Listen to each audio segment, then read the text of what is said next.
Okay, so we've been talking about poetry and been discussing the figures of speech that we use um, in poetry. We talked about metaphor, which is comparing two things that may seem dissimilar and yet have something in common. For example, we said life is a roller coaster. Two things that would normally go together, but if you think about it, sometimes life gets pretty crazy and has its ups and downs. And so life as a roller coaster becomes a metaphor for life. We talked about simile, where it's a comparison using terms such as like or as. He's quick as a fox, or she's wise like an owl. These are comparisons we make, and we talked about one of Mr. Burroughs' pet peeves is where everyone seems to try to make a simile out of every sentence, like, you know, like, and then like, you know, not good. But today we're going to be talking about something a little bit different, probably one of my favorite figures of speech, not only because of the way it sounds, but because we use it so much, and sometimes we don't even use or don't even realize how much we use it every day. And that is hyperbole. It's a really strange sounding word. When you look at it, you want to say hyperbole. But it comes from a Greek word, two Greek words actually.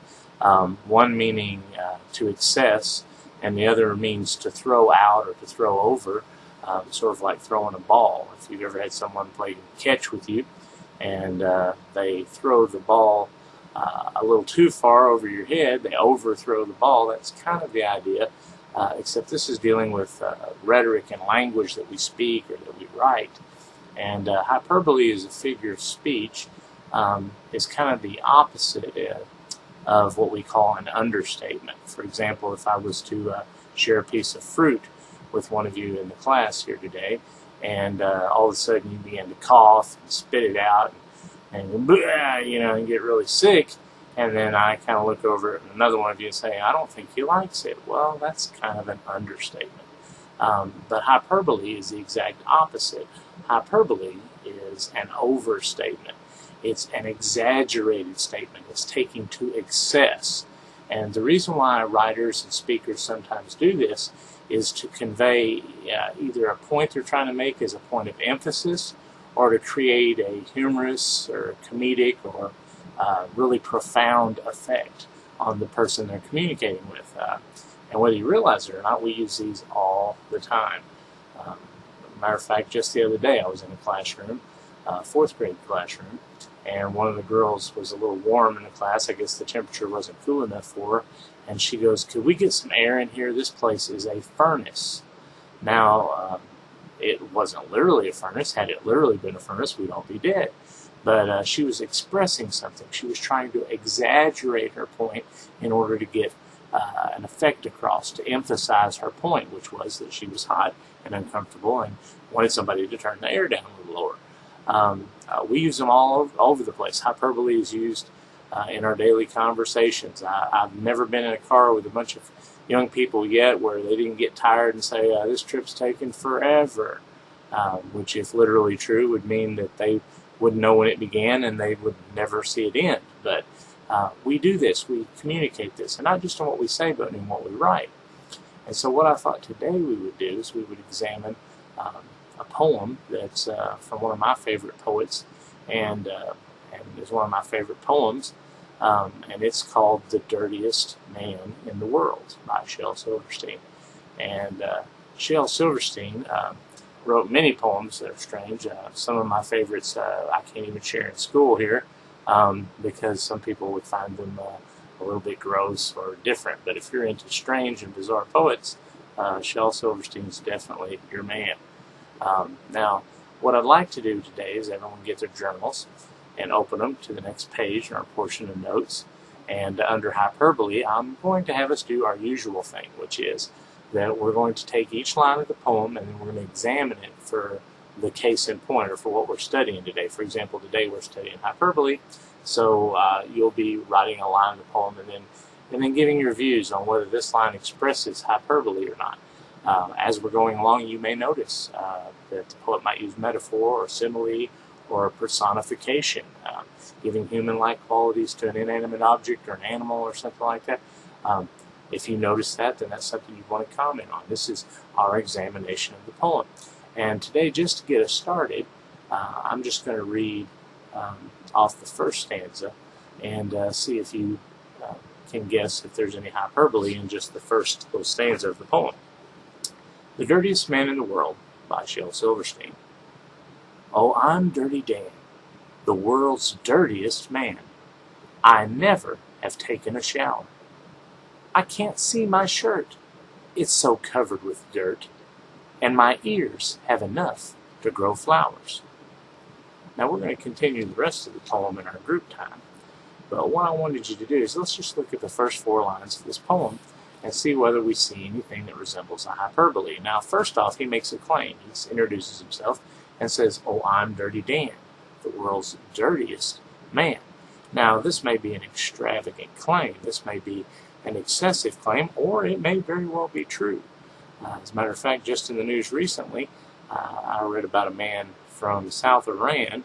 I believe it was Adal Habib, an 80-something-year-old man who claims that for 60-something years he has never bathed.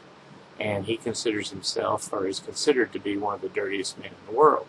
And I'll let you find out more if you're interested of some of the other disgusting things that he does. But the thing I wanted to point out was that he's making an extravagant claim, but he's got a lot of evidence to back it up, and a lot of people that are willing to back up his statement.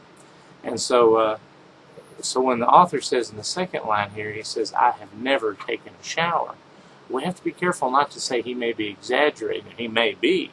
So that's kind of an iffy statement. As a matter of fact, the first statement I would say is just a claim. It's not a hyperbole. The second one, I can see why some might think it is, but it still could be possibly true.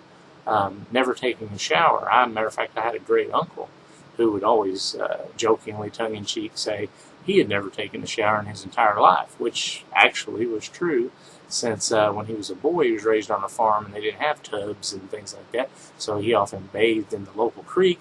And then as he got older, he had just gotten out of it. He always took baths. He never actually took a shower in his entire life.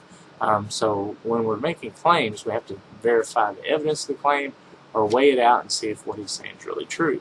Now look at the third line here. He says, I can't see my shirt. It's so covered with dirt. How many of you have ever been dirty? I mean, get out and rough and tumble. I remember when I was a kid, my favorite activity in the world was to roll around in mud. And sometimes I would get so caked on, and the mud would be so caked on my shirt, you couldn't tell if I had a shirt on. So in this case, while he may be exaggerating for effect, and I think we're beginning to feel that, right? We're beginning to sense the effect he's trying to go for. He still could very well be telling the truth, although usually if we're going to cake something on where we can't see it, it would have to be mud and not dirt, because dirt has a tendency to be dry, breaks off, and so as dirty as my clothes sometimes get, I can still see them. So here we might have a slight element of a hyperbole. He's beginning to go a little bit beyond in his expression. He's trying to emphasize something, and we'll let you guys talk about that in group, what he's really trying to emphasize in the poem. The last line says, and my ears, and he says, and my ears have enough to grow flowers. Enough what? Right, dirt. So he's claiming that his ears have enough dirt in them that flowers could grow out of. Now here I think we can feel pretty safe in saying that we're starting to experience a little hyperbole in this poem. He's making an exaggerated claim. Why do you think he would do that? Is he just trying to express, he's trying to emphasize how dirty he is? Probably. But also in poetry a lot of times, and in writing, people use hyperbole for comedic effect. It would be kind of silly to see a man with flowers growing out of his ears, and so that image that gets implanted in our mind is a lot better than just saying, I'm really dirty, and it creates a picture. And so this is kind of what I want to do today during your group time today. I'm going to divide you up in your groups. You're going to take the rest of this poem. There are 7 more stanzas of the poem. I want you to enjoy it. Take some time with each line, and under, skip a space under each line. Make sure that you're giving your thoughts and whether you feel like hyperbole is there, if you feel like there's a metaphor there, write that down and express to me how you think the author's trying to communicate. What is he really trying to get across here?